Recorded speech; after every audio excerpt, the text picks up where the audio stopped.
शौनकादिक मुनियों, उत्तरा दौड़ करके आती है और भगवान कृष्ण से प्रार्थना करती है कि महाराज मेरे गर्भ की रक्षा कीजिए। भगवान कृष्ण कहते हैं कि देवी, गर्भ की रक्षा करने के लिए तो गर्भ में जाना पड़ेगा और मैं गर्भ में कभी नहीं जाता हूं, और वैसे भी गर्भ को स्पर्श करने का अधिकार स्त्री के मात्र पति को होता है, तो कैसे मैं मर्यादा का उल्लंघन कर जाऊंगा, कैसे मैं तुम्हारे बच्चे की रक्षा कर सकता हूं। उत्तरा ने कहा कि भगवान, आप अगर केवल पति का अधिकार है तो आप तो जगतपति हैं। अब आप कहते हैं कि गर्भ में मैं कैसे जाऊं, मैं गर्भवास नहीं करता हूं, तो कण कण में व्याप्त है, तो क्या गर्भ पर किसी दूसरे का अधिकार है? जब आप कण कण व्याप्त हैं तो गर्भ कहीं उस कण से अलग नहीं है। इसलिए प्रभु, आप मेरे इस गर्भस्थ शिशु की रक्षा कीजिए। भगवान कृष्ण प्रेम पूर्वक छोटा सा रूप धारण करके और उत्तरा के गर्भ में प्रविष्ट होते हैं। आचार्य सूत जी महाराज कहते हैं कि भक्त के लिए भगवान का नाना प्रकार का अवतार होता है और अपने भक्त के लिए भगवान नाना प्रकार के सामाजिक दुखों को भी सहने के लिए उत्सुक रहते हैं। हालांकि उनको दुख नहीं होता, परम स्वतंत्र न सिर पर कोई, लेकिन जिसे हम दुख मानते हैं उसको भी भगवान सुख मान करके और अपने भक्त की रक्षा करते हैं। एक रूप में भगवान गर्भ में प्रविष्ट हुए और जैसे ही महाराज ब्रह्म बाण आकर के गर्भस्थ बालक को लगा और बालक मृत्यु को प्राप्त हुआ, ईशेना जीवित पुनः, भगवान ने तुरंत अपनी माया से उसको जीवित कर दिया। भगवान रक्षा करते हैं उस गर्भस्थ बालक की और इधर लौट करके जब महल की ओर जाते हैं तो भगवान ने सबसे कहा कि अब मेरा कार्य सिद्ध हो गया है, अब मैं द्वारिका को जाऊंगा। जब द्वारिका जाने के लिए बात करते हैं तो सारे पांडव दुखी हो जाते हैं, सारा परिवार दुखी हो जाता है, बारी बारी सबसे मिलते हैं भगवान। और जब कुंती के पास पहुंचते हैं तो वही बात कहते हैं कि बुआ जी, अब हम द्वारिका जा रहे हैं। कुंती ने कहा, हमको बुआ मत कहो, हम तुम्हारी चतुराई को जान गए हैं, तुम अपने आप को छुपाते फिरते हो, लेकिन मैं भी अब तुमको जान गई हूं, तुम ब्रह्म हो, तुम भगवान हो। अब तुमसे मेरा इस संसार के नाते का कोई मतलब नहीं, अब तुम परम पुरुष हो और मैं जीव हूँ। इसी में भगवान को भगवत्ता सवार हो गई और भगवान ने कहा कि फिर ठीक है, अगर मैं ब्रह्म हूँ, भगवान हूँ, तुम जान गई हो, तो अभी जो बचा है वो भी मांग लो, जो तुम चाहती हो मैं तुमको देने को तैयार हूँ। कुंती जी ने कहा कि प्रभु अब हमको क्या चाहिए, हमको जो चाहिए सो तो मैं तुमसे मांग ही लूंगी, तुम दे ही दोगे, और जो तुम मांगने के लिए कह रहे हो वो मुझको नहीं चाहिए। हमको क्या चाहिए तुमसे समाज के लिए? मानो तुम्हारा अवतार ही, तुम्हारा प्राकट्य ही हमारे समाज, हमारे खानदान और हमारे बेटों के लिए हुआ है। भीमसेन को जल में फेंका गया, तुमने रक्षा किया। लाक्षागृह से तुमने रक्षा किया। अन्य महाराज दुष्टतापूर्ण व्यवहार से आपने रक्षा किया और मेरे बेटों को राज सिंहासन दिला दिया, हस्तिनापुर के सारे दुष्टों को मरवा करके। तो अब हमको कुछ नहीं चाहिए, हमको कोई सामाजिक वस्तु नहीं चाहिए। तो क्या चाहिए? तो कुंती जी प्रार्थना करती हैं भगवान से और कहती हैं कि हे नाथ, विपदः सन्तु नः शाश्वत तत्र तत्र जगद्गुरो भवतो दर्शनम यत स्याद पुनर्भव दर्शनम। हे नाथ, अगर हमको कुछ देना ही चाहते हैं तो विपदः सन्तु नः शाश्वत, हमको विपत्तियों का पहाड़ दे दीजिए। विपदी नहीं, विपदः सन्तु, विपत्तियों का पहाड़ दे दीजिए। उसी के नीचे दबी हुई मैं राम राम कृष्ण कृष्ण कहती रहूं, क्योंकि मैंने सुना है कि दुख में सुमिरन सब करे, सुख में करे न कोई। तो अगर दुख हमको मिलेगा तभी तुम्हारा हम स्मरण करेंगे। और ये भी सुना है कि जो तुम्हारा स्मरण करता है उसको तुम बार बार दर्शन देते रहते हो। नारद जी ने भी यही कहा था भगवान से कि आप कंस को बार बार दर्शन देते रहते हैं और हम जब स्मरण करते हैं तो कदाचित कभी कभी आप दर्शन देते हैं। तो नारद जी से भगवान ने कहा कि जो मेरा स्मरण करते हैं मैं उनको दर्शन देता रहता हूँ, लेकिन जाकी रही भावना जैसी प्रभु मूर्ख देखे तिन तैसी। जो दुष्टता से मुझे भजते हैं उनको मैं काल के रूप में दिखाई देता हूँ, और जो भक्ति भाव से मुझे भजते हैं उनको मैं उनके सुहृद के रूप में, उनके गार्जियन के रूप में दिखाई देता हूँ। दिखाई देने का मेरा भाव तो है, लेकिन भक्त के भाव के अनुरूप भाव में अंतर हो जाता है। और महाराज भगवान रक्षा कर रहे हैं। गर्भ में कुंती जी वरदान मांग रही हैं भगवान से कि विपत्तियों का पहाड़ दे दीजिए, उसी के नीचे मैं दबी दबी मैं आपका नाम जपती रहूं। क्योंकि प्रभु मैंने ये सुना है कि जिसको आप ऐश्वर्य दे देते हैं, जिसको आप धन दे देते हैं, जिसको आप लक्ष्मी दे देते हैं या अपनी माया दे देते हैं, वो हमेशा आपसे दूर हो जाता है, और जिसको आप भक्ति दे देते हैं उसका कल्याण हो जाता है। देवी, अगर मैं ब्रह्म हूँ तो मुझसे दुख ही तुम क्यों मांग रही हो? सुख क्यों नहीं मांगती? सुख तो सबको प्रिय होता है। मैं भी तो भक्त की सेवा से सुखी होता हूँ। लेकिन कुंती जी कहती हैं कि सुख के माथे सिला पड़े जो प्रभु को बिसराए, और बलिहारी व दुख की जो पल पल नाम रटाए। कहा उस दुख की बलिहारी है, उस दुख को ही मुझे दे दो जो पल पल मैं तुम्हारा नाम रटती रहूं, जिसके सहारे और तुम मुझे दर्शन देते रहो। कहा हनुमंत विपत्ति प्रभु सोई, जब तब सुमिरण भजन न होई। हनुमान जी कहते हैं कि प्रभु विपत्ति का समय तब है जब तुम्हारा सुमिरण न हो। संसार के सारे वैभव प्राप्त हो जाएं, लेकिन वो सब दुख देने वाले हैं, क्योंकि संसार के पहले ही वो सरक जाएंगे, वो सब समाप्त हो जाएंगे। व्यक्ति तो कदाचित बैठा रह जाएगा, जीव बैठा रह जाएगा, उसकी मृत्यु नहीं होती, शरीर चला जाएगा। तो महाराज संसारी वस्तु को क्या मांगना, जब तो सुमिरण भजन न हो। अगर तुम्हारा सुमिरण और भजन न हो तो ये मनुष्य का शरीर तो मात्र चलता फिरता मुर्दा है। मुर्दे दो प्रकार के होते हैं, जो कार्य करना हो उस कार्य को हम न कर पाए तो मुर्दे हैं। वो भी तो व्यक्ति ही के चारपाई पर 5 साल से पड़ा हुआ है, थैली नलकी लगी हुई है, कुछ कर नहीं पाता, लेकिन तब भी जीवित है।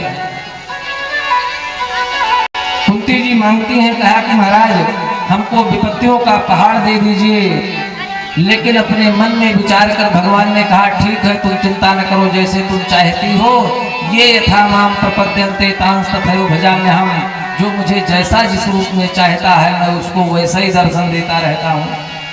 बातचीत हो रही थी, तभी महाराज पितामह भीष्म की ओर से एक सैनिक आया और उसने कहा कि प्रभु, पितामह ने आपको याद किया है, आपने पितामह को बुलाया, आपको पितामह ने बुलाया है। तो भगवान ने अपने मन में विचार किया कि अभी एक भक्त शेष रह गया है, अभी तो उसकी मृत्यु हुई ही नहीं, अभी वो इस लोक को छोड़ करके मेरे धाम को गया नहीं, तो मैं अपने धाम को कैसे जा सकता हूँ। सबको लेकर के भगवान वहां जाते हैं। युधिष्ठिर के मन में वही विचार बार बार गूंज रहा है कि मैंने छोटे से राज्य भोग के लिए तमाम निरपराधियों का वध किया है, जिनका कोई अपराध नहीं था। बेचारे राजा दुर्योधन की तरफ से लड़ने आए थे, उनका कोई हेतु नहीं था, और मैंने उन सब को मार करके हस्तिनापुर अपने हाथ में हथिया लिया। लेकिन ये कोई वास्तविक तत्व नहीं है।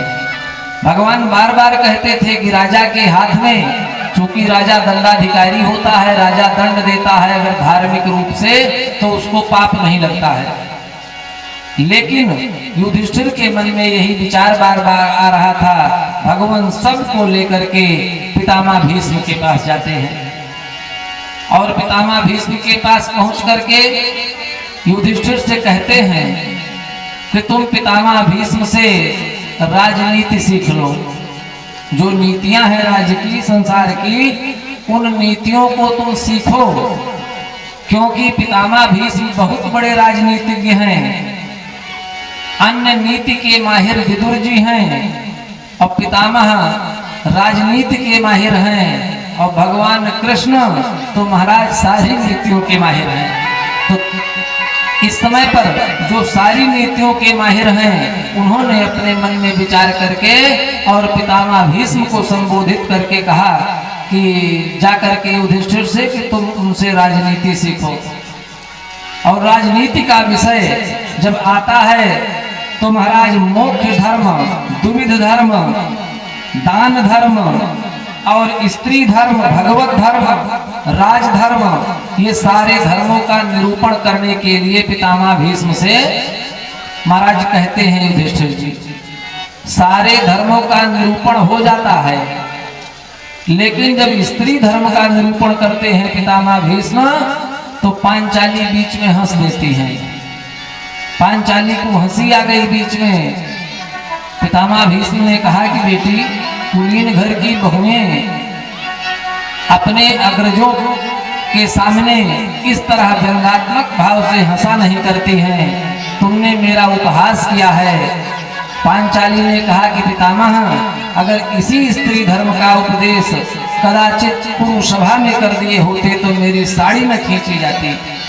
उस समय तो आप मौन व्रत धारण करके बैठे थे और मेरी साड़ी खींची जा रही थी, आज इनको नीति का उपदेश दे रहे हैं। पितामह भीष्म ने कहा कि बेटी, जैसा खाए अन्न वैसे होए मन। मैंने इस दुर्योधन के दुष्ट के अन्न से अपने शरीर को पाला था, इसलिए मेरी उस समय पर राज्यसभा में ये दशा हुई थी, मैं नहीं बोला था। और जब मेरी धीरे धीरे बुद्धि सुधर गई, इस महाभारत के युद्ध में एकाहारी होकर के, तो मैंने ही अपने मरने का उपाय अर्जुन से बताया था कि शिखंडी को सामने लेकर के आओ, तभी मैं मर सकता हूँ, वरना भगवान वासुदेव में केवल सामर्थ्य है जो मुझको रोक सकें, यही रोक सकते हैं। मैं वो पितामह हूँ तुम्हारा जिसने अपने गुरु परशुराम को युद्ध में संतुष्ट कर दिया था। मेरी काट नहीं है संसार में, केवल वासुदेव मुझे रोक सकते हैं, और साक्षात वासुदेव इसके प्रमाण हैं। जिस समय पर मैंने प्रण कर लिया था कि वासुदेव आज तुम्हारा प्रण मैं तोड़ करके रहूंगा, तुमने कहा है कि जिधर मैं रहूंगा उधर से मैं युद्ध नहीं करूंगा, मैं केवल सारथी बन करके रथ हाँकूंगा। लेकिन मैंने भी प्रण कर लिया था कि अगर आज तुमसे मैंने अस्त्र न उठवाया और तुमने अस्त्र न उठाया, तो आज ही इस धर्म महायुद्ध को मैं समाप्त कर दूंगा। आचार्य सूत जी कहते हैं कि जिस समय पर ये प्रण कर लिया महाराज पितामह ने और घोर वृष्टि करना शुरू किया बाणों की। महाराज भगवान कृष्ण के कवच काट डाले पितामह ने, घोड़ों पर वार किया, अर्जुन को परास्त कर दिया। तब भगवान कृष्ण को क्रोध आया और उठा करके रथ का टूटा हुआ चक्का लेकर के दौड़ते हैं, रथ का पहिया लेकर के। तब पितामह भीष्म ने उठा करके धनुष बाण रख दिया। कहा महाराज स्वामी और सेवक का युद्ध नहीं होता, मैंने तो युद्ध इन दुष्टों से किया था, लेकिन जब आप मेरे सामने आ गए हैं तो आप तो मेरे परम स्वामी हैं, आपके सामने मैं कहाँ युद्ध करूंगा। प्रबल प्रेम के पाले पड़कर प्रभु को नियम बदलते देखा, अपना मान भले टल जाए पर भक्त का मान न टलते देखा। आचार्य सूत जी कहते हैं कि ये तो सामाजिक प्राणी की स्थिति है कि ये मेरा धर्म है, मैं इससे नहीं टलूंगा, अपनी अकड़ में सारा जीवन बिता देता है।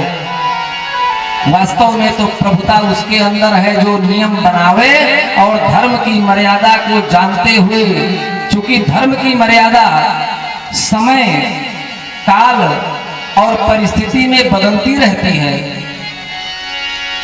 हर एक समय पर क्षण क्षण में धर्म की मर्यादा बदलती रहती है। और जो अपने अकड़ में जीवन बिता दे कि मैं ही केवल सर्वमान्य हूँ, सर्वज्ञानी हूँ और सर्व समर्थ हूँ, उसमें भगवत्ता नहीं होती, भगवान का और ज्ञान का लेश मात्र नहीं होता उसमें। क्योंकि महाराज धर्म तो तोड़ने के लिए ही होता है, और जो अपनों के लिए, अपने भगवान के लिए, अपने सेवक के लिए धर्म को न तोड़ दे।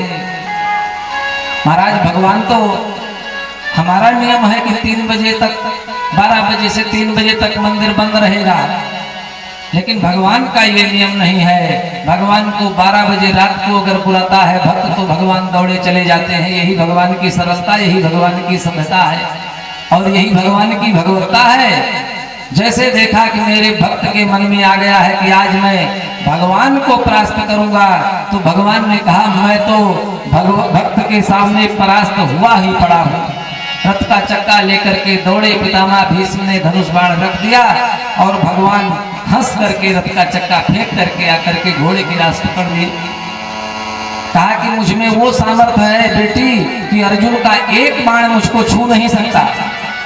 अर्जुन की हैसियत नहीं थी, अर्जुन जैसे योद्धा मेरे सामने मरे पड़े हैं, मेरे सामने तो भगवान जैसे योद्धा आकर के, परशुराम जैसे योद्धा आकर के युद्ध करते हैं। और मैंने अपने पराक्रम से परशुराम जी को भी परास्त किया है और परशुराम जी प्रेम पूर्वक मेरे युद्ध के नियम का अनुमोदन करके अपने आश्रम को चले गए हैं। और मैंने तो अपने नियम से, अपने विवेक से, अपने भक्ति और भावना से माधव को भी परास्त कर दिया है, जो आज मेरे सामने पीछे खड़े होकर के बोल रहे हैं, मेरे सामने नहीं आ रहे हैं। मैंने माधव को भी परास्त कर दिया है और कहा कन्हैया इस तरह से छुपने से काम नहीं बनेगा, मैंने तुम्हें बुलाया है, मैंने युधिष्ठिर को नहीं बुलाया है। कन्हैया सामने जाकर के खड़े होते हैं और कहा कि महाराज बताइए क्या इच्छा है आपकी। आचार्य सूत जी महाराज कहते हैं कि पितामह भीष्म भगवान कृष्ण से कहते हैं कि सदैव देवो भगवान प्रतीक्षताम। जिस विषय को तुम मुझसे पूछ रहे हो कि तुम्हारी क्या इच्छा है, वो इच्छा मैं अपनी तुमको बताऊंगा, लेकिन प्रतीक्षता, मेरी प्रतीक्षा करो। महाराज भक्त के मरने के समय भगवान सामने खड़े हों और भक्त कहे कि नहीं नहीं अभी थोड़ा समय बाकी है, मेरी प्रतीक्षा करो, मेरे मरने की प्रतीक्षा करो। सदैव देवो भगवान प्रतीक्षताम कलेवरम यावदिदम हिनोम्यहम।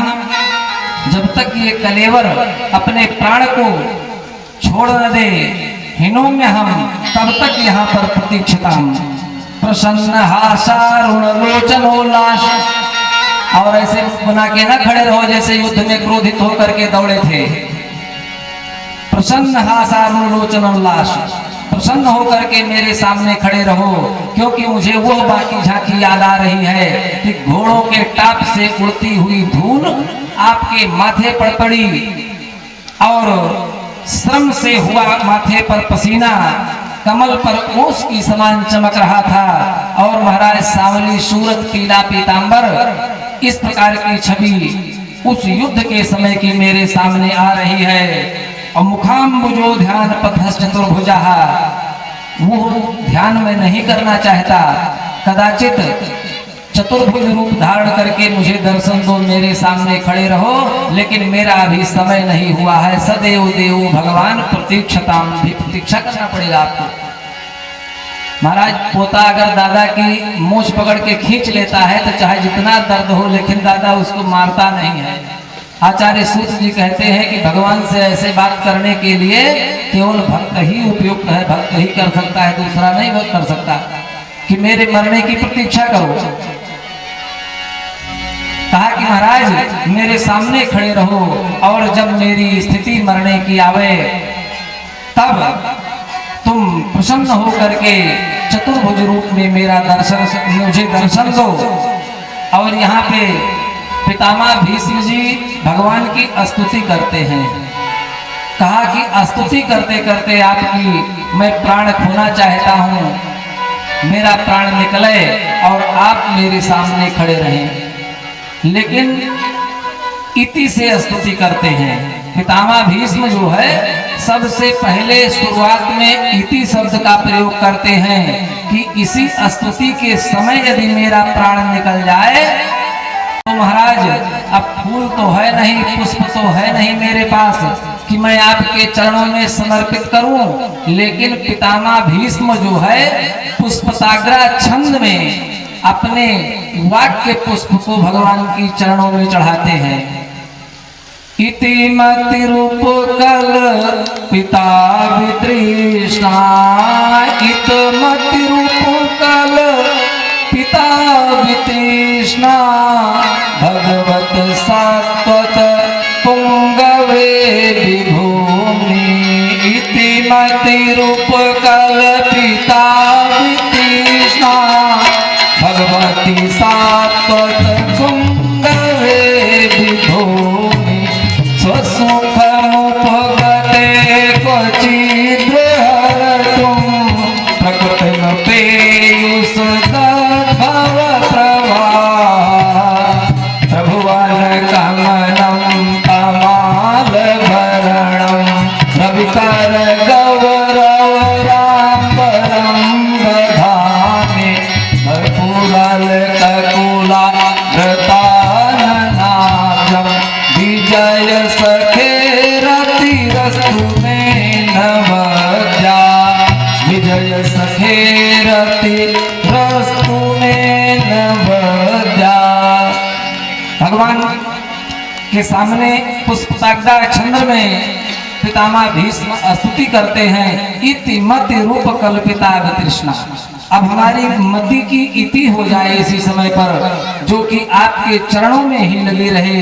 प्रभुवन कमनम तमाल वर्णम, हे प्रभु बहुत ज्यादा नहीं, लेकिन जो छवि मैंने कहा है वही आप दर्शन करवाइए और मेरी मति की इति हो जाए आपके चरणों में। इसके बाद मेरी मति और किसी तरफ को न जाए। जैसे शास्त्र कहता है कि मृत्यु के समय भगवान का स्मरण होना चाहिए, तो प्रभु हमारी अब मति की गति आपके चरणों में समर्पित है। इसके आगे कहीं सोच विचार हमारा न जाए। मानो इतना तो करना स्वामी, जब प्राण तन से निकले।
भीष्म ने, आप मेरे सामने खड़े हो जाइए, सदैव देव भगवान प्रतीक्षता, मेरी प्रतीक्षा करिए जब तक मैं उत्तरायण को न प्राप्त हो जाऊं।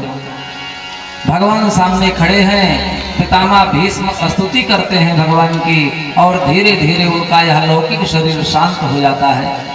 दिव्य ज्योति प्रकट होती है, भगवान के मुख में विलीन हो जाती है। आचार्य सूत जी महाराज कहते हैं कि उनका महाराज दैहिक संस्कार हुआ और प्रेम पूर्वक भगवान जब लौट करके आते हैं तो मन में विचार करके पुनः विदाई लिया और प्रेम पूर्वक द्वारका को चले जाते हैं। द्वारका पहुंच जाते हैं। उनकी जो 16,108 रानियां पटरानियां हैं, उन्होंने अपने पति के परदेसी होने पर जो व्रत आरंभ किया था, संकल्प किया था, उस व्रत को तोड़ा। आचार्य गाय की छोटी सी बछिया दाऊ जी के साथ अरण्य तीर्थ कटके नृपद्वारे यज्ञम बराए सदने पुरपित मंदिरे विवाहितो वाद सभा चवारुणी पतिव्रताया परिपालयन्ती ही। जो पातिव्रत धारण किया था, उन्होंने उस व्रत को तोड़ा और प्रेम पूर्वक भगवान अपने महलों में निवास करने लगे। नारद जी के मन में भाव आया कि भगवान कैसे ही सबके पास रहते हैं। एक एक महल में जाकर के देखा, भगवान उसी रूप में अन्य अन्य कार्यों को करते हुए अपनी पत्नियों के साथ विद्यमान है, विराजमान है, और प्रेम पूर्वक नारद जी का मोह शांत होता है। इधर महाराज भगवान की कृपा होती है, गर्भस्थ बालक का जन्म होता है। जो उत्तरा के उदर में गर्भ में पल रहा था, भगवान जिसकी रक्षा कर रहे थे, उस बालक का जन्म हुआ। जन्म के समय महाराज युधिष्ठिर ने ज्योतिषियों को बुला करके बालक के भाग्य के बारे में पूछा। ज्योतिषियों ने बताया कि महाराज ये आपकी तरह धर्म का पालन करने वाला होगा, राजा ययाति की तरह प्रजा का पालन करेगा। अन्य गुणों का बखान किया, लेकिन सर्पदंश से इसकी मृत्यु होगी, ऐसा ज्योतिषियों ने बताया। सब लोग बहुत सा धन पा करके विदा हुए। और इधर महाराज काफी समय जब बीत गया था तो युधिष्ठिर जी ने अपने मन में विचार किया, नाना प्रकार के अमंगल होने लगे।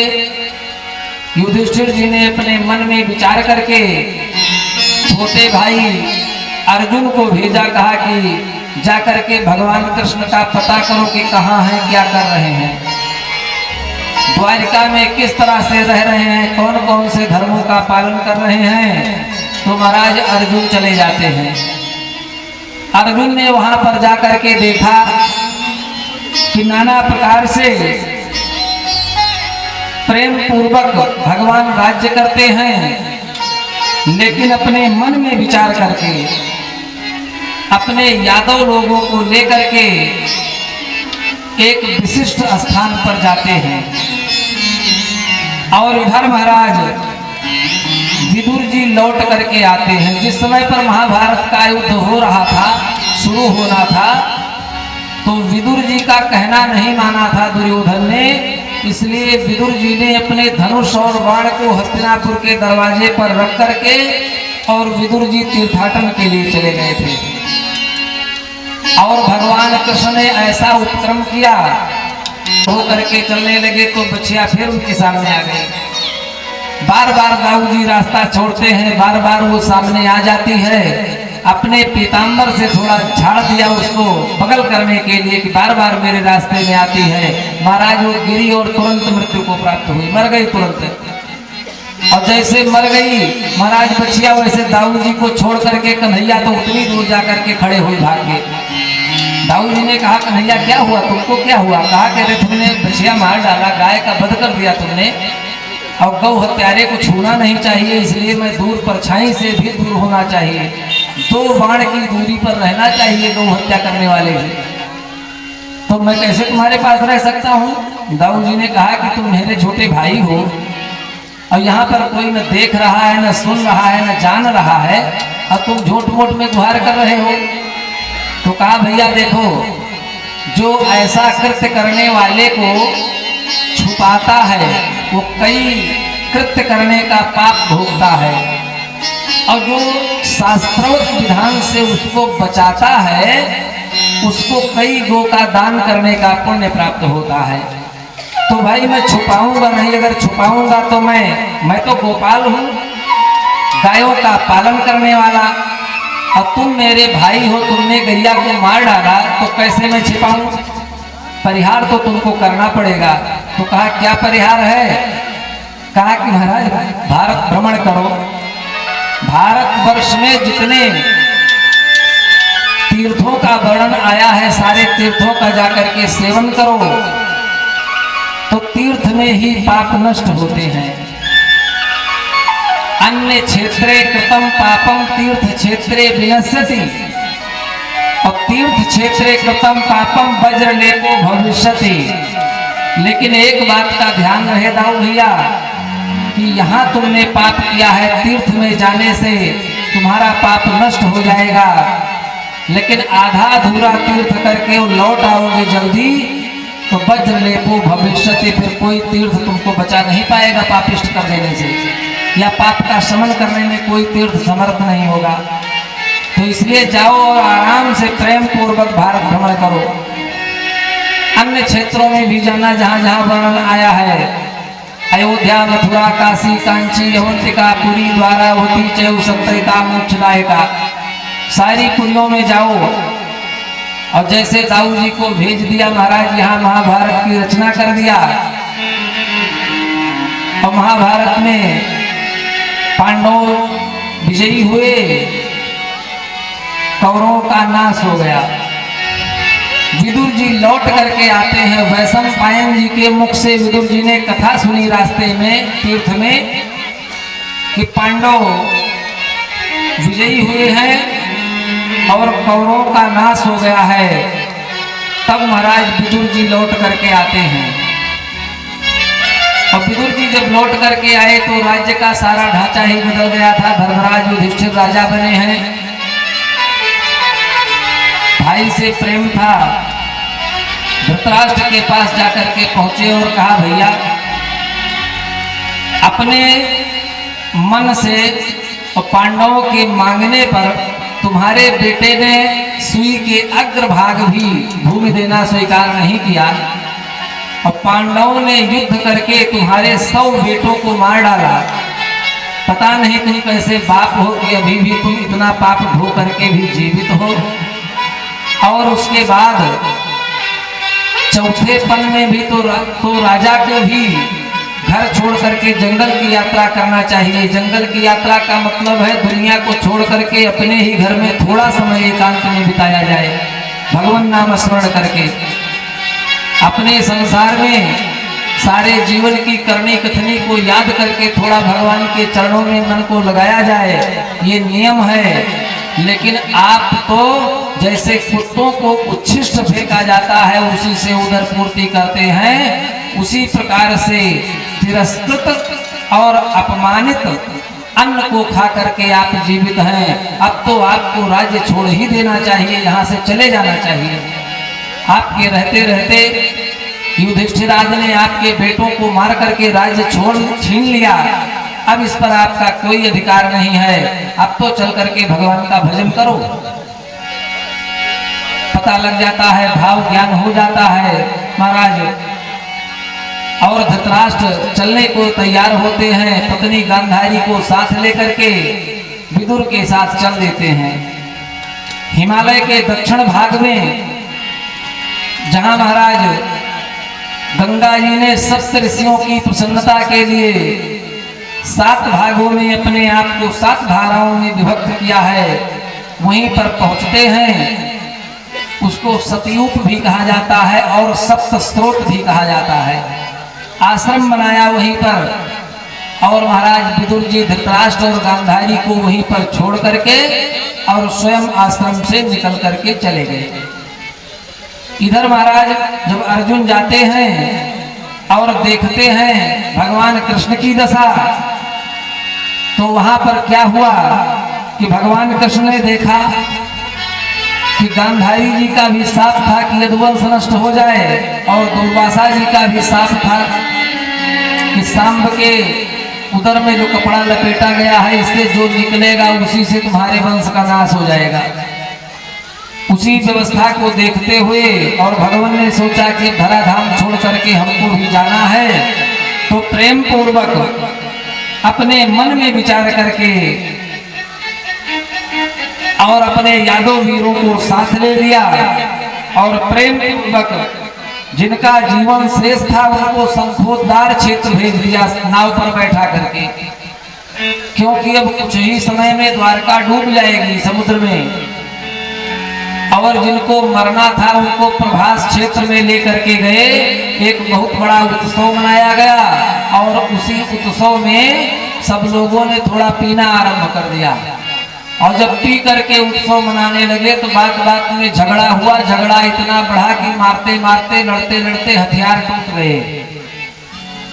और जब हथियार टूट गए तो महाराज दुर्वासा जी के शाप के कारण जो मूसल निकला था, जिसको लपेट करके ले गए थे, तो उग्रसेन जी ने उस मूसल के शाम को तो फेंकवा दिया था लोहे को समुद्र में, और जो लकड़ी था उसको घिसवा करके चंदन के समान चूरा करवा करके उसको भी समुद्र में फेंक दिया। कहा आप कैसे यदुवंश का नाश होगा।